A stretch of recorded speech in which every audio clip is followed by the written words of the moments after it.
Before I start the video, I just want to ask you to do something. Keep an open mind and be honest with yourself while you're watching the video. That's all I want to ask you to do for me, okay?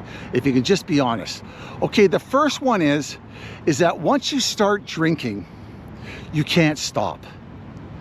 Or, you know, you think you want more, but really you just can't stop. Like, one is too many and 1,000 isn't enough. I don't know if you ever heard that saying before. You know, you stop in at the bar or the restaurant for a drink before you go home and see the wife, and before you know it, you're taking an Uber home because you're too drunk. Or you go out for an afternoon barley sandwich at lunchtime, and you end up having to miss the second part of the day at work.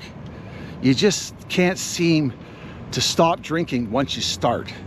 That's one of the big indicators. I know it was for me, because I always thought I was drinking because I wanted to, but it ended up I was drinking because I needed to. This one's an easy one. Is alcohol affecting your relationships? Your work relationships, your home relationships with your wife, with your brother, whoever it may be. Is alcohol causing a problem?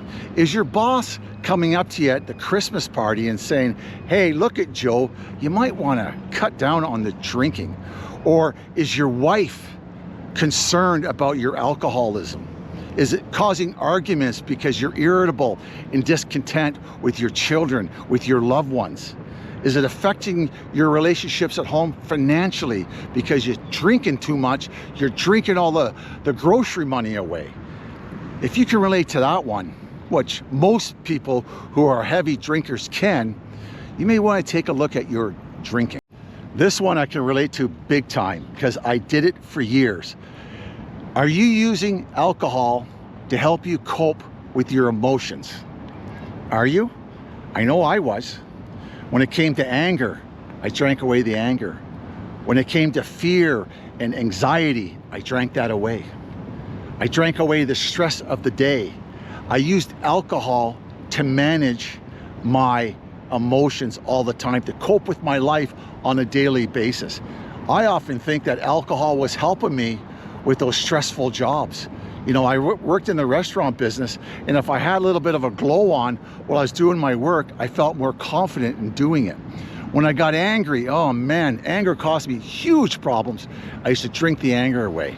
I used to drink the fear away, the stress away, the anxiety, and all those negative emotions. I used to drink away. I used the booze as a medicine to help me cope with my life on a daily basis.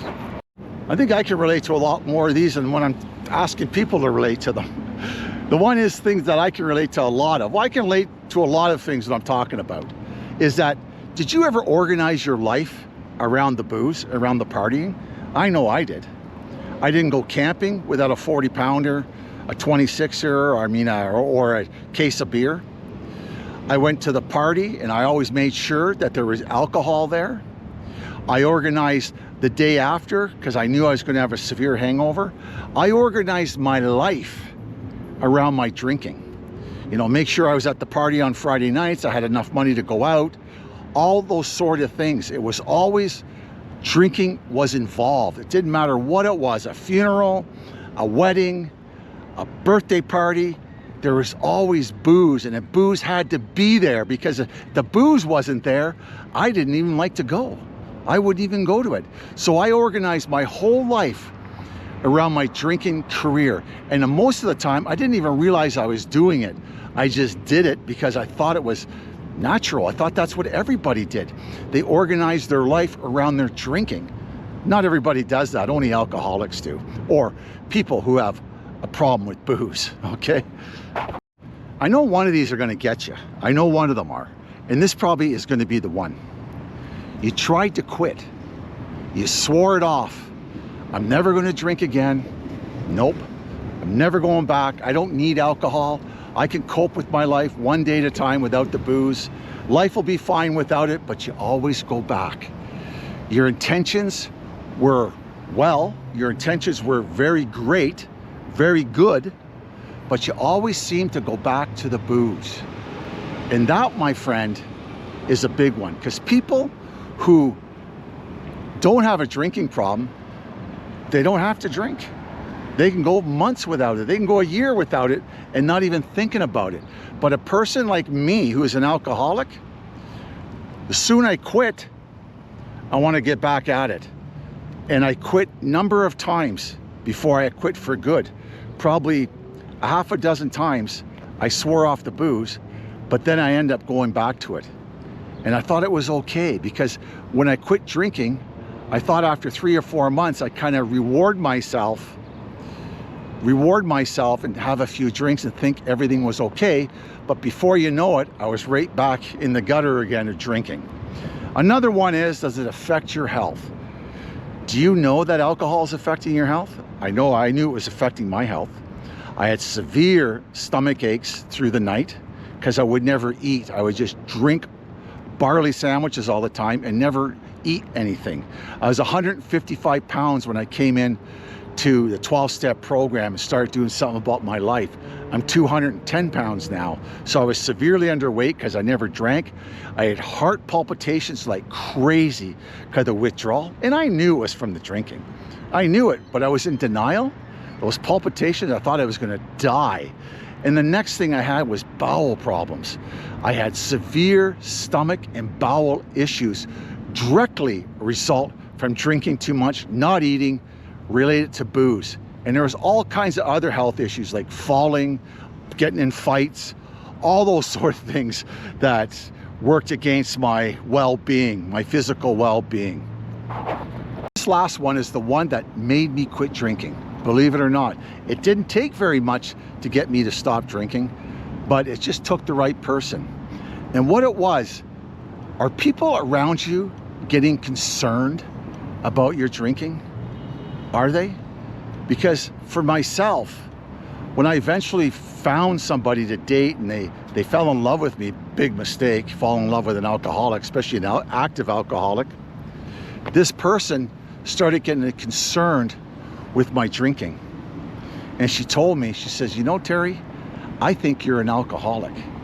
So is your wife, is your husband or your children, are your peers at work, is there anybody around you who's mentioning, saying, you know, Joe, I think you're drinking way too much.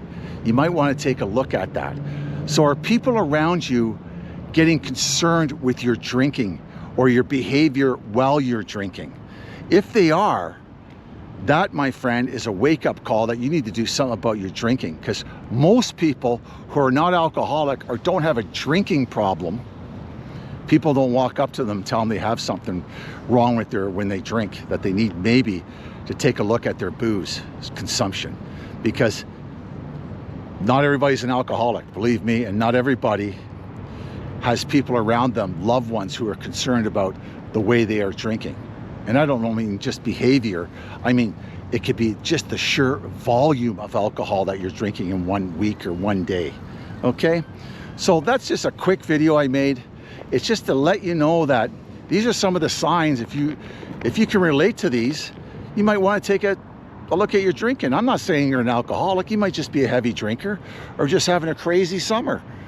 But it's a prevention, it's an awareness video. It's a video saying that, hey, Terry G cares, and I want to make people aware that there is hope and you can have a great big life without drinking. You really can. You go to 12-step programs, smart recovery, all those sort of things. But I just want to leave you with one last thing. If you don't think you have a drinking problem and you don't think booze has any power over you, why don't you quit for 90 days? Just quit for 90 days and see if you change. Like you get irritable, discontent, you have a hard time dealing with stress. Just try it for 90 days and see if you can quit drinking relatively with ease. Because if you have a drinking problem, 90 days may be pretty hard, really. It really is. And if you can go 90 days, go a year. You owe it to yourself. Okay? My name is Terry G. This is an alcohol-free life channel where we learn to live sober 1 day at a time. You can take a second. Can you please subscribe and take another second and hit that like button?